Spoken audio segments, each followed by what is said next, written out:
Magandang umaga sa lahat ng mga kapatid na sumasama sa akin ngayong magandang umaga. Naway mapuno ng kapayapaan at kaligayahan ang inyong mga puso habang nagsisimula tayo ng bagong araw na ito na puno ng mga pagpapala mula sa ating mahal na Panginoon. Sa pangalan ni Jesus, ako ay lubos na nagagalak na makasama ko kayo sa panalangin ito na magbubukas sa ating mga mata sa mga himalang naghihintay sa atin ngayong araw. Ang bawat umaga ay bagong pagkakataon, bagong simula, bagong pag-asa na ibinibigay ng aming loving Father sa langit. Ngayong umaga, nais kong magpasalamat ng lubos sa Panginoon dahil sa walang hanggang biyaya na patuloy niyang ibinubuhos sa ating mga buhay. Salamat sa hangin na aming nilalanghap, salamat sa tibok ng aming mga puso, salamat sa mga matang nakakakita ng kagandahan ng kanyang paglikha. Salamat sa mga kamay na nakakagawa ng mabubuting gawain, salamat sa mga paa na nakakalakad patungo sa kanyang landas. Salamat sa mga isip na nakakaunawa ng kanyang karunungan. Salamat sa mga puso na nakakaramdam ng kanyang walang hanggang pagmamahal. Salamat po, Panginoon, dahil hindi mo kami pinabayaan kahit sa mga oras na tila nalayo kami sa iyo.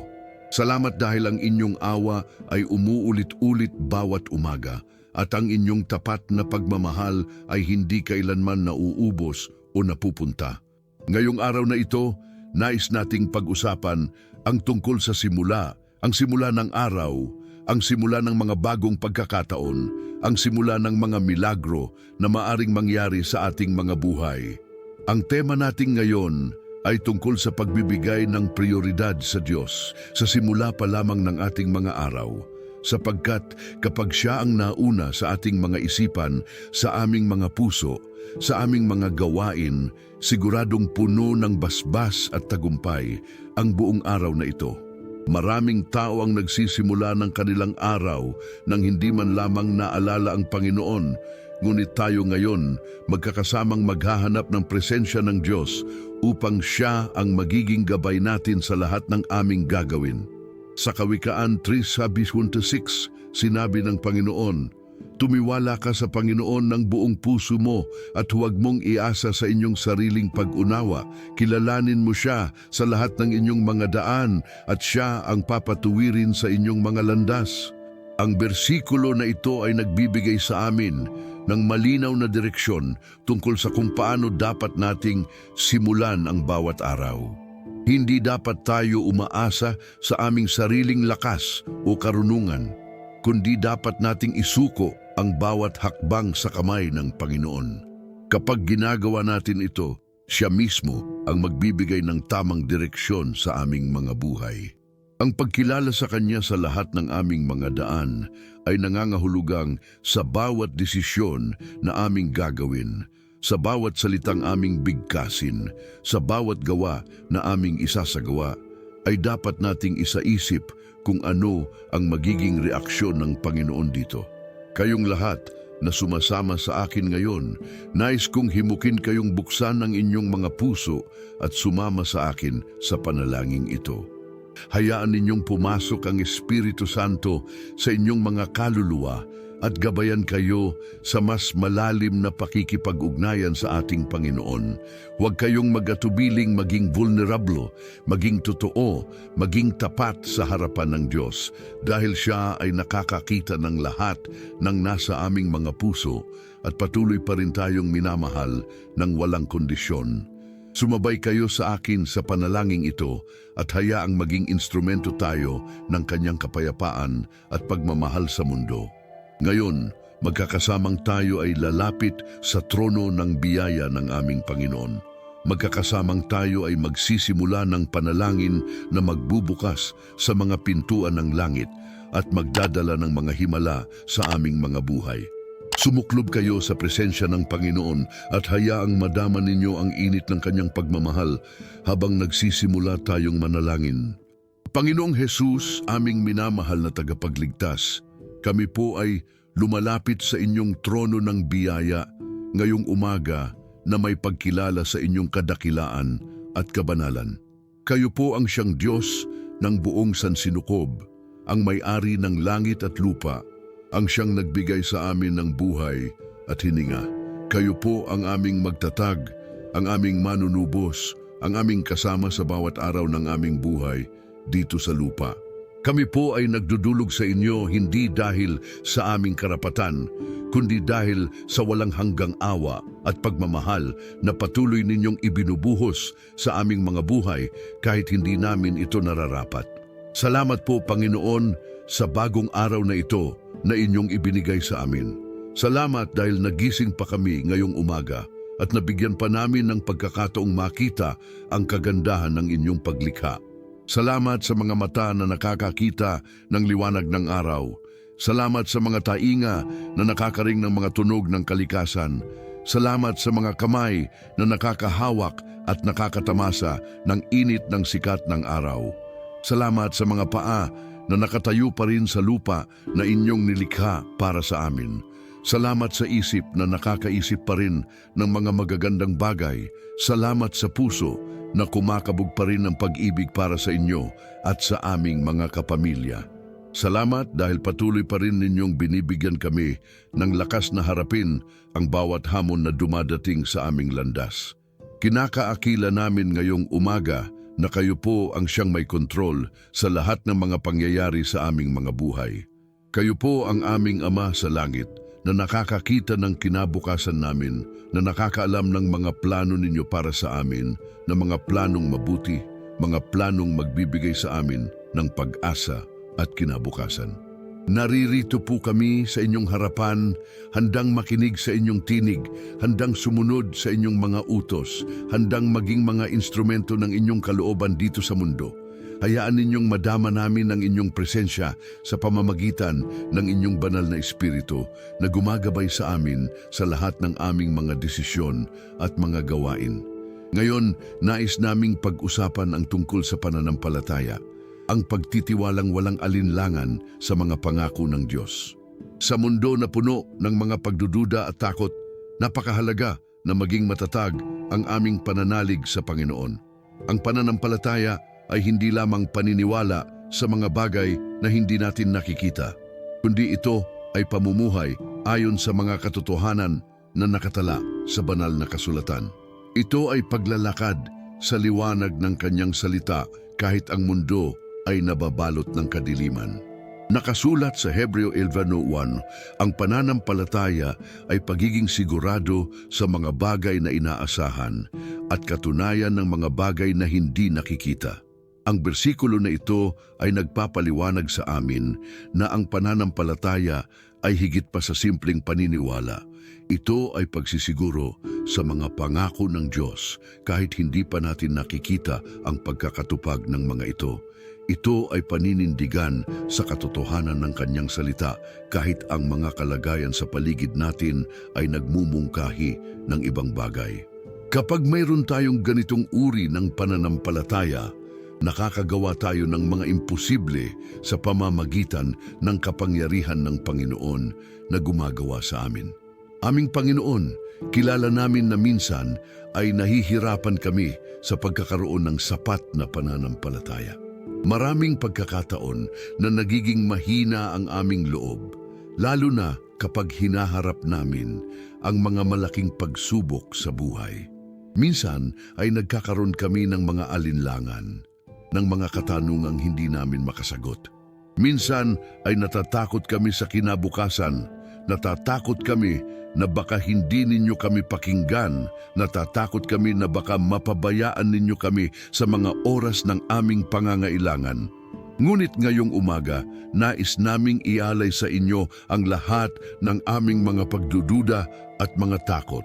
Hinihingi namin, Panginoon, na palakihin ninyo pa ang aming pananampalataya. Tulad ng mga disipulo na nagsabi kay Jesus, dagdagan mo ang aming pananampalataya. Kami rin ay nahahandog sa inyo ang aming mga pusong nais na magtiwala ng lubos sa inyong mga pangako. Hilingin namin na maging tulad ng kay Abraham na naniniwala sa Diyos na nagbibigay ng buhay sa mga patay at tumatawag sa mga bagay na wala na parang nariyan na. Nais naming magtiwala sa inyo nang walang pag-aalinlangan. nang walang pag-aatubili, nang walang kondisyon na aming inilalagay. Hihingi rin namin ng karanasang personal sa inyo, Panginoon, na magpapatunay na kayo ay buhay at aktibo sa aming mga buhay. Nais naming madama ang inyong presensya hindi lamang sa oras ng panalangin, kundi sa bawat sandali ng aming pang-araw-araw na pamumuhay. Hiling namin na makita namin ang inyong mga gawa sa mga simpleng bagay.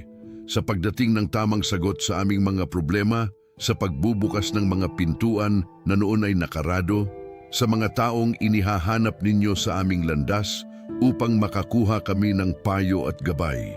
Hilingin din namin, mahal na Panginoon, na bigyan ninyo kami ng wisdom na makikilala ang inyong tinig sa gitna ng mga ingay ng mundo. Sa panahon ngayon na maraming boses ang nagsasabing sila ay nagmumula sa inyo, kailangan namin ng discernment upang malaman kung alin ang talagang galing sa inyo. Turuan ninyo kaming umiral sa kapakaran ng inyong banal na salita na siyang nagsisilbing sulo sa aming mga paa at ilaw sa aming landas. Gusto rin naming hingin sa inyo ang lakas na manatiling matatag sa aming panananampalataya kahit dumating ang mga pagsubok. Tulad ng isang puno na may malalim na ugat, nais naming maging matatag sa gitna ng mga hangin ng kalamidad. Hayaan ninyong ang aming pananampalataya ay maging inspirasyon sa ibang mga tao upang sa pamamagitan ng aming mga buhay ay makita nila ang inyong kadakilaan at mapuri kayo. Nakasulat sa Roma 10:17, kaya ang pananampalataya ay nagmumula sa pagkakarinig, at ang pagkakarinig ay sa pamamagitan ng salita ni Kristo. Kailangan namin ng patuloy na pakikinig sa inyong salita upang lumaki ang aming pananampalataya. Sa Marcos 9:23, sinabi ninyo, lahat ng mga bagay ay posible sa taong naniniwala. Ang mga salitang ito ay nagbibigay sa amin ng matinding pag-asa na walang imposible sa Diyos. Sa Mateo 17:20, itinuro ninyo na kahit pananampalatayang kasing laki lamang ng butil ng mustasa ay makakapag-utos sa bundok na lumipat sa ibang lugar. Sa 2 Corinto 5:7, na itala na naglalakad kami sa pananampalataya, hindi sa nakikita. Nangangahulugan ito na hindi namin kailangang makita muna bago maniwala, kundi naniniwala muna kami at pagkatapos ay makikita namin ang mga resulta ng aming pananampalataya. Sa 1 Pedro 1:8-9, nakasulat na sa pag-ibig ninyo sa Kanya, bagamat hindi ninyo nakita, sa pananampalataya ninyo sa Kanya, bagamat hindi ninyo nakikita ngayon, nagagalak kayo ng walang kapantay at maluwalhating kasiyahan na nakakamit ang layunin ng inyong pananampalataya, ang kaligtasan ng inyong mga kaluluwa. Ngayon, ipinaalam namin sa inyo, Panginoon, na mula ngayong araw na ito, magkakaroon kami ng renewed commitment na pamumuhayan ang pananampalataya sa praktikal na paraan. Magbabago kami ng aming mga perspective, magbabago kami ng aming mga reaksyon sa mga problema, magbabago kami ng aming mga approach sa mga hamon ng buhay. Sa halip na mag-worry, manalangin kami. Sa halip na mag-complain, magpapasalamat kami. Sa halip na sumuko, magtitiwala kami sa inyong timing at mga plano. Ngayong araw na ito, nais din naming maging mga intercession warriors para sa aming mga mahal sa buhay. Panginoong Hesus, alam ninyo kung gaano namin kamahal ang aming mga pamilya. Alam ninyo rin po ang mga pagdurusa na kanilang dinanas, ang mga problemang kanilang kinakaharap, ang mga pangarap na kanilang hinihiling na matupad. Kaya ngayong umaga, isasama namin sila sa aming panalangin at hihiling na bumaba ang inyong mga pagpapala sa kanilang mga buhay. Para sa aming mga asawa at mga kabiyak sa buhay, hinahiling namin na bigyan ninyo sila ng kalusugan at kalakasan upang maipagpatuloy nila ang kanilang mga responsibilidad sa pamilya. Naprotektahan ninyo sila sa lahat ng kasamaan, sa lahat ng karamdaman, sa lahat ng aksidente na maaaring mangyari. Bigyan ninyo sila ng wisdom sa kanilang mga desisyon. Bigyan ninyo sila ng peace sa kanilang mga puso. Bigyan ninyo sila ng joy sa kanilang daily tasks. Hayaan ninyong maging source ng inspirasyon sila sa kanilang mga workplace, source ng encouragement sa kanilang mga kaibigan, source ng love sa kanilang mga anak. Para sa aming mga anak, Panginoong Jesus, special ni namon silang iaangat sa inyo ngayong umaga.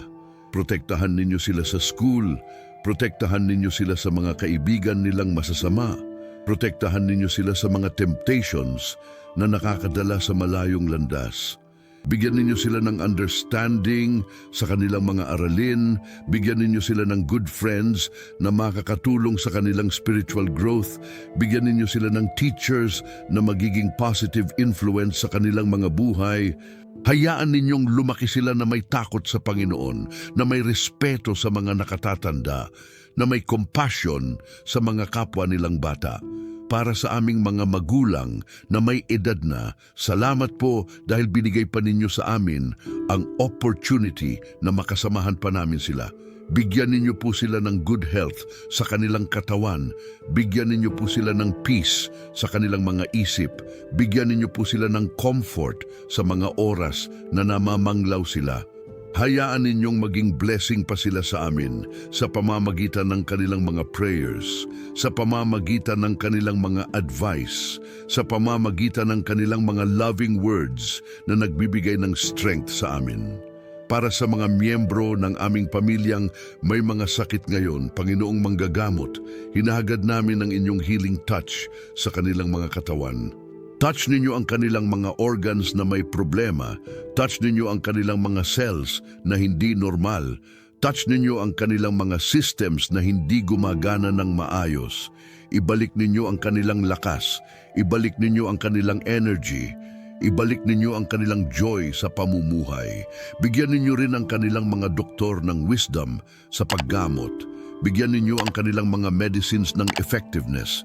Bigyan ninyo ang kanilang mga treatment ng success. Hinahagad din namin, Panginoong Jesus, na bigyan ninyo ng emotional healing ang mga miyembro ng aming pamilyang nagdurusa dahil sa depression, anxiety, trauma mula sa nakaraan o iba pang mental at emotional challenges.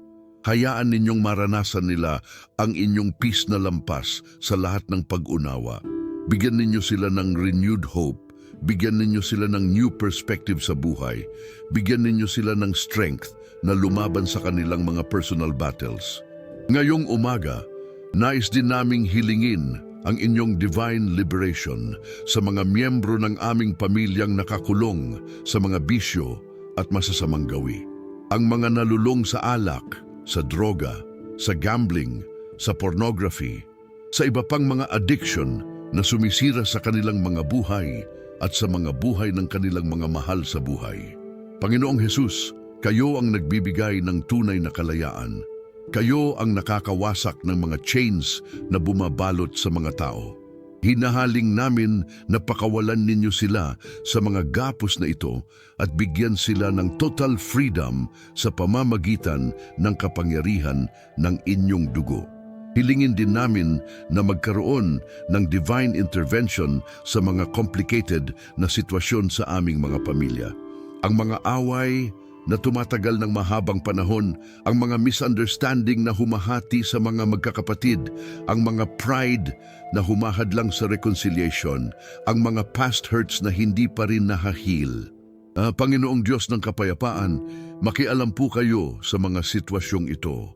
Palambutin ninyo ang mga pusong naging matigas, buksan ninyo ang mga isipang nagsasarahan, bigyan ninyo ng humility ang mga taong masyadong proud para humingi ng patawad o magpatawad.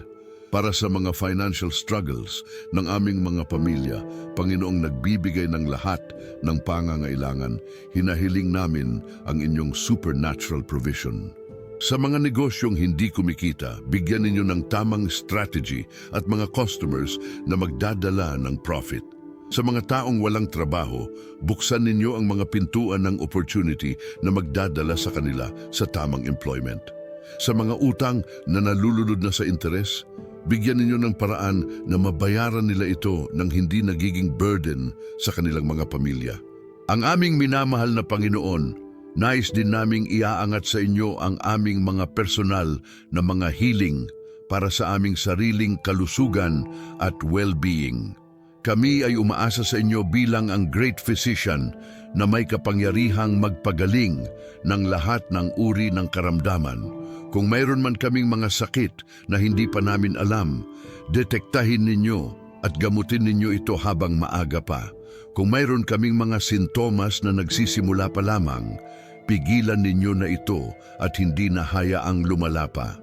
Protektahan ninyo ang aming mga heart mula sa mga heart disease. Protektahan ninyo ang aming mga utak mula sa stroke. Protektahan ninyo ang aming mga kidney mula sa mga problema sa kidney. Protektahan ninyo ang aming mga liver mula sa mga liver problems. Hinahaling din namin na bigyan ninyo kami ng supernatural energy para sa mga gawain namin araw-araw. Minsan po ay napapagod kami. Minsan ay nawawalan kami ng motivation. Minsan ay feeling namin na hindi namin kayang tapusin ang mga tasks namin. Ngunit sa kapangyarihan ng inyong banal na espiritu, hinahaling namin na maging productive kami, maging efficient kami, maging effective kami sa lahat ng aming mga gawain.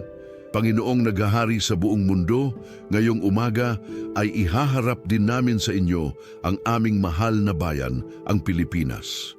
Alam ninyo po ang mga challenges na kinakaharap ng aming bansa, ang corruption sa gobyerno, ang poverty ng maraming pamilya, ang unemployment na nagiging problema ng maraming kabataan, ang mga natural disasters na patuloy na dumarating.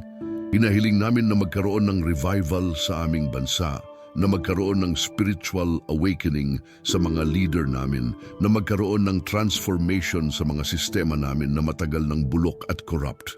Para sa aming presidente at sa lahat ng mga government officials, hinahiling namin na bigyan ninyo sila ng wisdom na magdesisyon ng tama, ng integrity na hindi magpatukso sa corruption, ng compassion para sa mga mahihirap na Pilipino. Hilingin din namin na protektahan ninyo ang aming bansa mula sa mga external threats, mula sa mga terorista, mula sa mga bansa na may masasamang balak sa Pilipinas. Para sa aming mga church leaders, mga pastors, mga evangelists, mga missionaries, hinahiling namin na patuloy ninyong gabayan sila sa kanilang ministry. Bigyan ninyo sila ng fresh anointing, bigyan ninyo sila ng divine revelation, bigyan ninyo sila ng boldness na ipangaral ang buong katotohanan ng inyong salita. Protektahan ninyo sila mula sa mga temptations, mula sa mga false doctrines, mula sa mga tao na may masamang layunin sa kanila.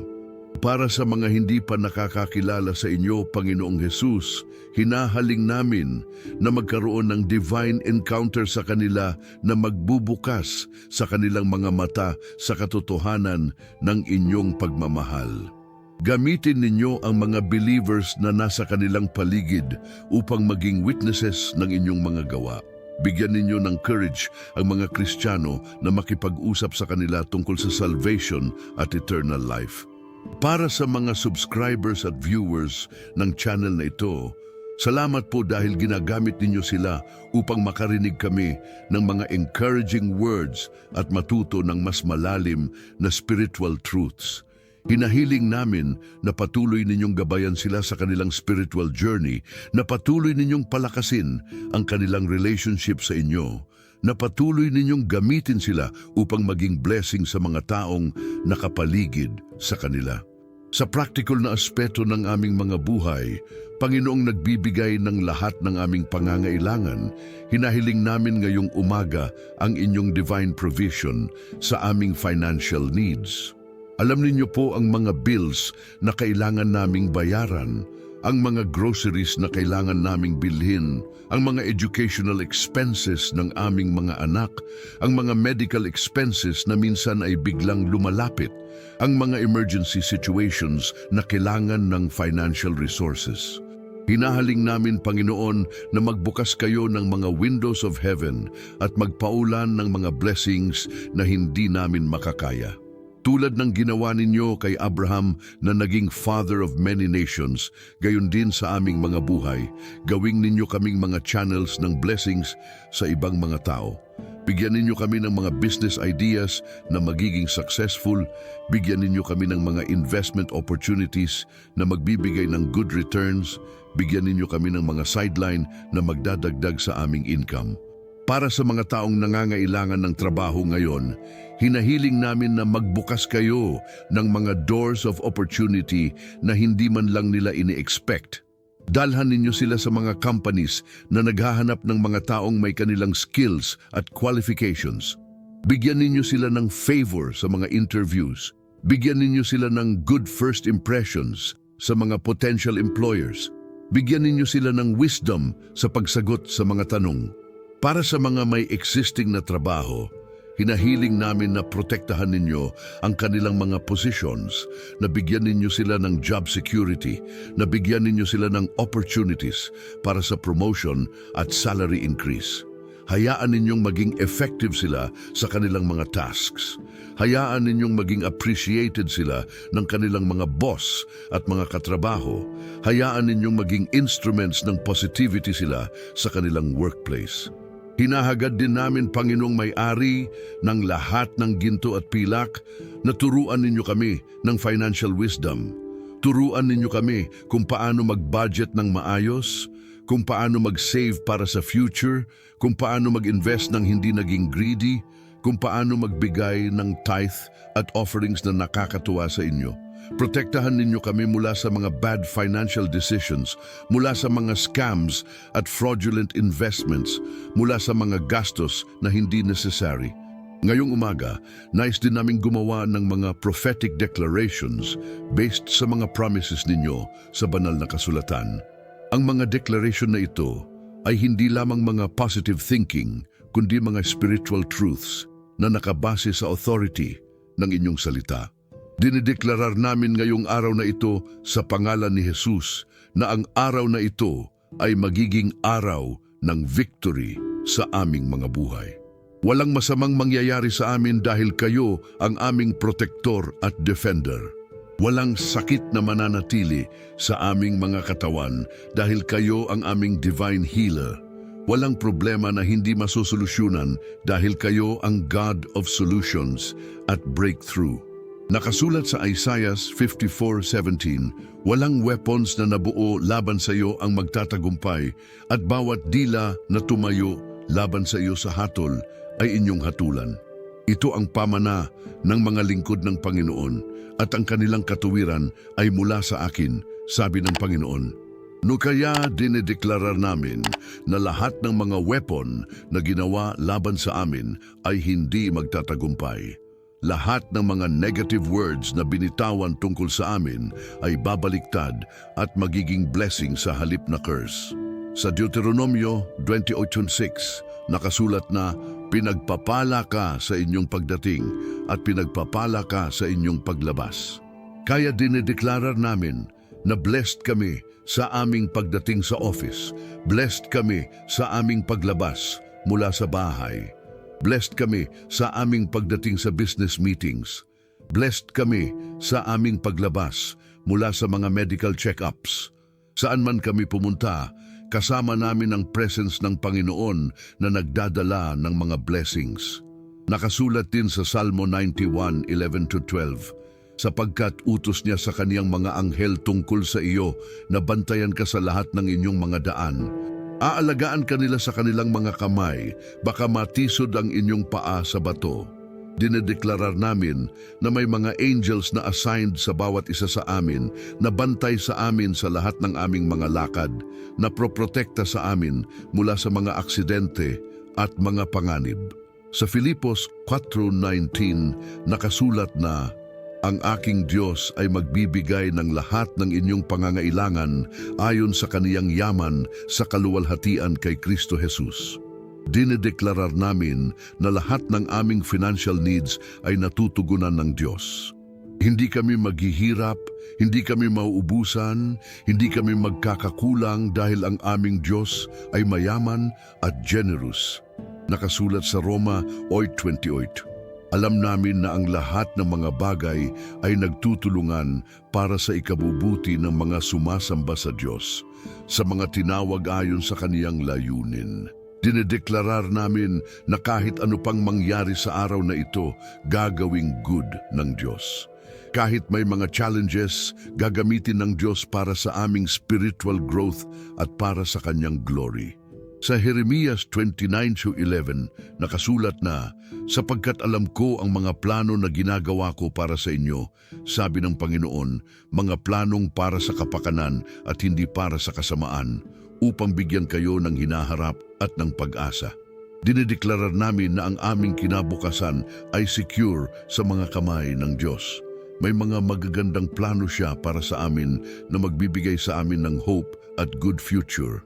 Nakasulat sa Juan 4:4, "Kayong mga munting anak, kayo ay mula sa Diyos at nakamit ninyo ang tagumpay laban sa kanila.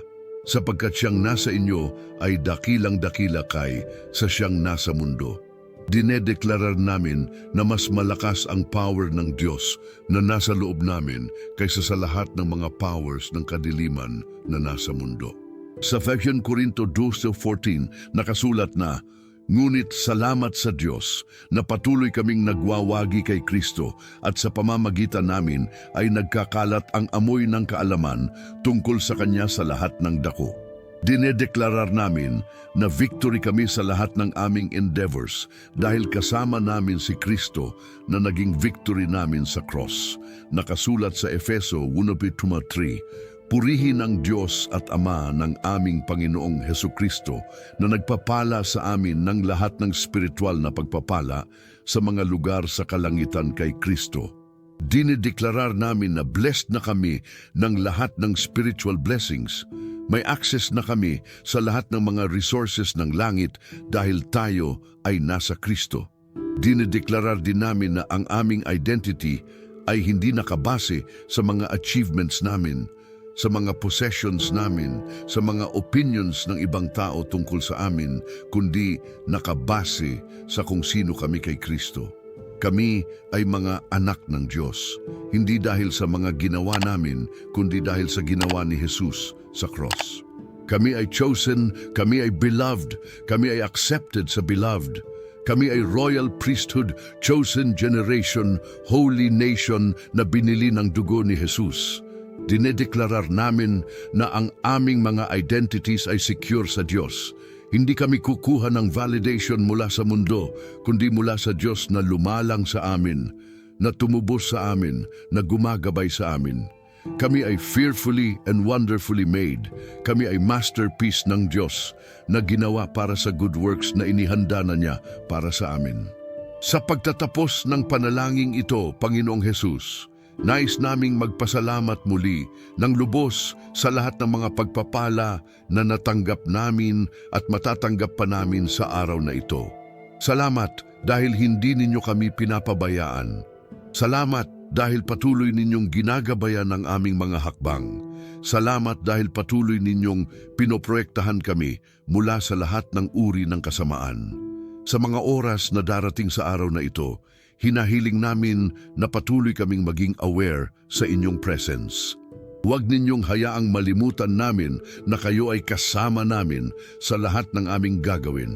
Kapag may mga desisyon kaming gagawin, patamaan ninyo ang aming mga konsensya kung tama o mali ang aming mga pinaplano. Kapag may mga salita kaming sasabihin, gabayan ninyo ang aming mga dila na magsalita lamang ng mga salitang nakaka-edify at nakaka-bless sa mga nakakaring. Ikonsekrari namin sa inyo ang mga trabaho namin ngayong araw, ang mga meetings na attendan namin, ang mga projects na gagawin namin, ang mga tao na makakasalamuhan namin. Gawing ninyo ang mga trabaho namin na hindi lamang source ng income, kundi ministry din sa mga taong nakapaligid sa amin. Hayaan ninyong makita nila sa amin ang karakter ni Kristo, ang kindness, ang patience, ang integrity, ang diligence. Ay konsekrar din namin sa inyo ang mga family time namin ngayong araw, ang mga conversations na magkakaroon kami sa aming mga asawa, sa aming mga anak, sa aming mga parents. Bigyan ninyo ang mga salita namin ng power na mag-build up, na mag-encourage, na magbigay ng love at security sa aming mga mahal sa buhay.